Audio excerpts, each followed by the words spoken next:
เซิงมือกาดเต็มเจ้าโวอ่อนตึดลอข้างหอยตาย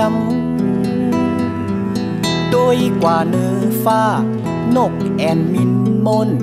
ลุยผ่าลมเล่นเนอกลางหาวอยู่ลมหิมหอมหุ่นโคหมอกฮือแสนโค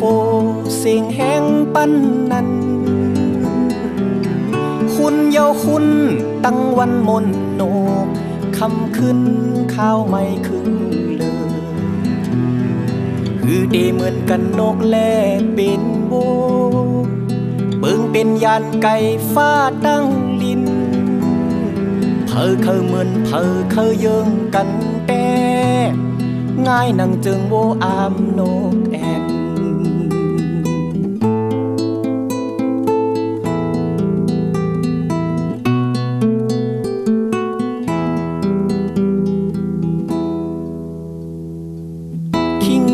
เจ้าล่อ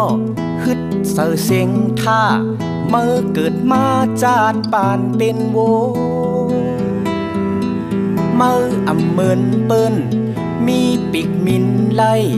ง่ายหนังนกจมลุยลมมินอยู่ลมหิมหอมหุ่นโคหมอกฮือแสนโคเสียงแห้งปั้นนั้นคุณเยาคุณตั้งวันมนโนกคำขึ้นข้าวไม่คึงเลยถือดีเหมือนกันนกแลเป็นโวเบิ่งเป็นยานไก่ฟ้าตั้งลิน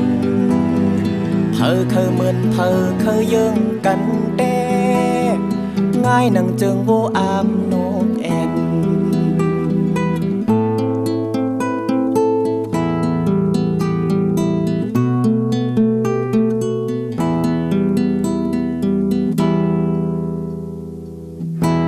อ่อนจันล่อดุงเสือแฮมปอ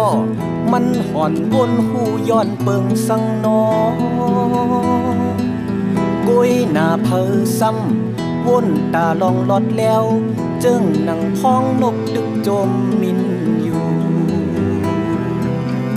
ลมหิมหอมหุ่นโคหมอกฮือแสนโคเสียงแห้งปั้นนั้นคุณเยาคุณตั้งวันมนโนคำขึ้นข้าวไม่คึงเลย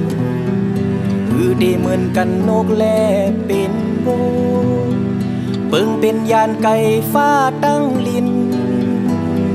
เพอเคยเหมือนเพอเคยเยิงกันแต่ง่ายนังเจิงโบอามนกแอน